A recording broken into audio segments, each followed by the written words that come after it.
Goodbye Tesla, hello 911.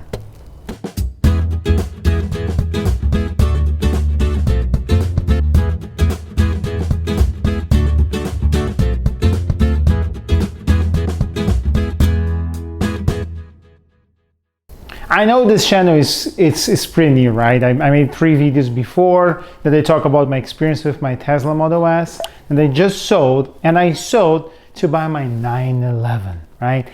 In the end, what I want to say in this video is basically why I changed the car from Model S to a 911, what are the logical motivations and what are the emotion motivations to do the change. And just to start, right, 911 was my dream since I was a little kid, right? I'm not from the US, I'm from Brazil. And in Brazil, a 911 is something very, very, very unique, right? So most of the kids in the 80s, when I grew up in the 80s, right, are all about Lamborghinis or Ferraris. And I was 100% over Porsche my entire life, right? My entire life was about the 911. 911 was like the most perfect beauty car that you can have, right? It's always about the 911. And when I started growing up and reading more and more and more, become kind of a cult for me, the 911. But for several reasons, right? First one is money, right? How much costs a 911 in Brazil is just ridiculous. The second thing, in Brazil, you have the problem of crimes that is much, much higher than in the US. In the US, I can have a 911 and be my daily driver with no risk. Not true in Brazil, right? So usually in Brazil, people that had a 911 has 2 cars, one for daily use and a 911 just for the weekends. So that was the second reason that I never bought a 911 in Brazil, right? The third reason for that is small family, right? Just myself and my wife. We decided to have just 1 car in Brazil. So basically, I was traveling all the time because of work, so I have 1 car. So it needs to be a fun car, but has to be practical car. So 911, it's very practical in a daily use, but not enough for the single car of a family. Has to have at least 2 cars in a family to be very practical to have a 911, right? So I have a bigger car for my wife and the 911 for me. So now that I'm here for 5 years in the US, a lot of things happen, right? And I'm in a point of my life that I can make some bad decisions financially speaking, right? Because a car is always a head-hole of money, and a 911 is much more than a Tesla. But now I can at the same time fulfill my emotional part to have a 911. So let me try to guide you guys through the thinking process that I made for this 911, right? The first one, I want a 991. Right, so that's a 911 2012, the first generation 991, and that was my first thinking. I want a 991.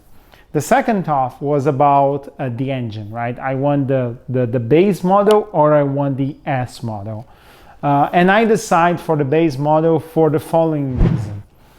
The S is too much, so I think you enjoy much more a car when you feel you can drive more in the limits of the car than when you're going too fast, right? I think there's two perceptions of that, right? One is speed and the other is the limit.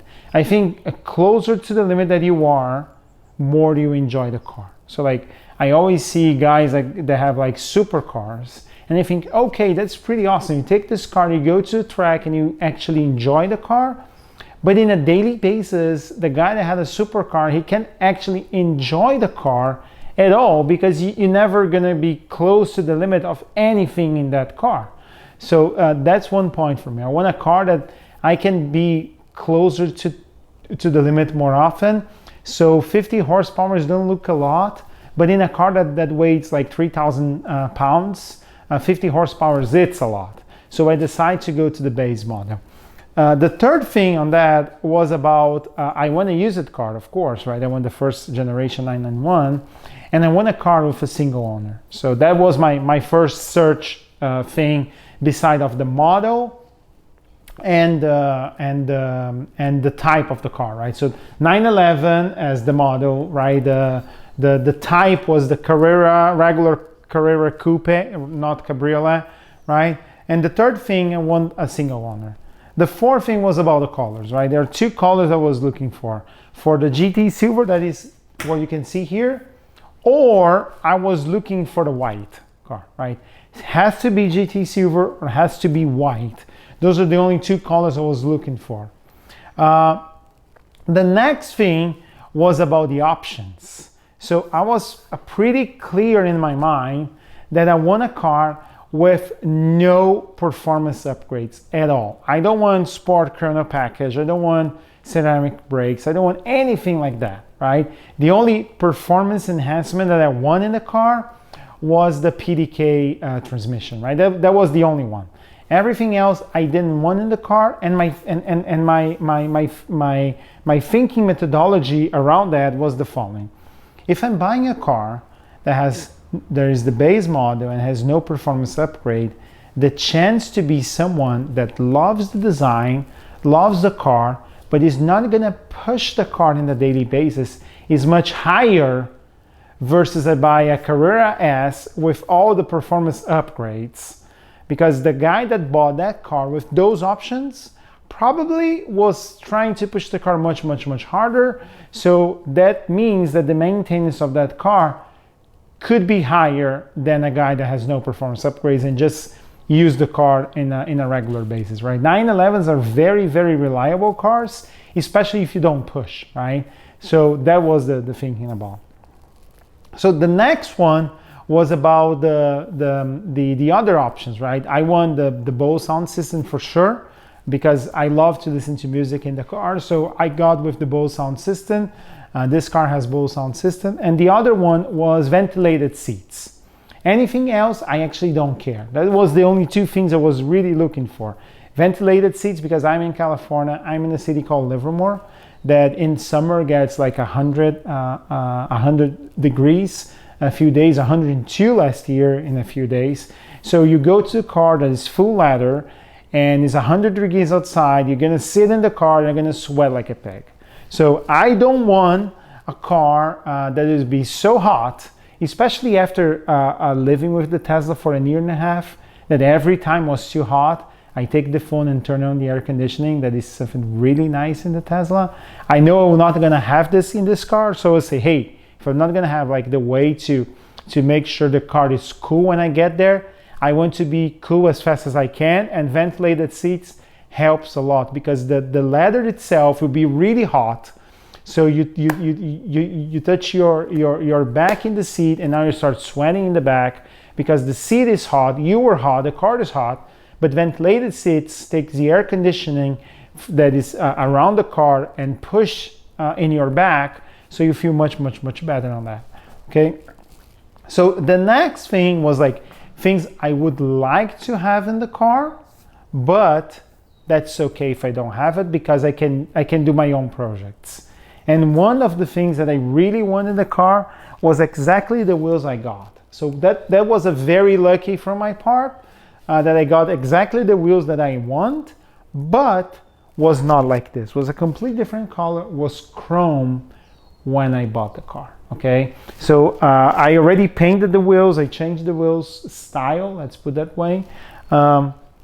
But I'm gonna do another video in the channel talking about my project, my first project in the car that I did before I pick up the car, right? The next thing was after I found this car, exactly this car, that was the cheapest 911, 991 I found in the internet, basically. So the car price was ridiculous low, right? But there is a reason around. The car has 92,000 miles, right?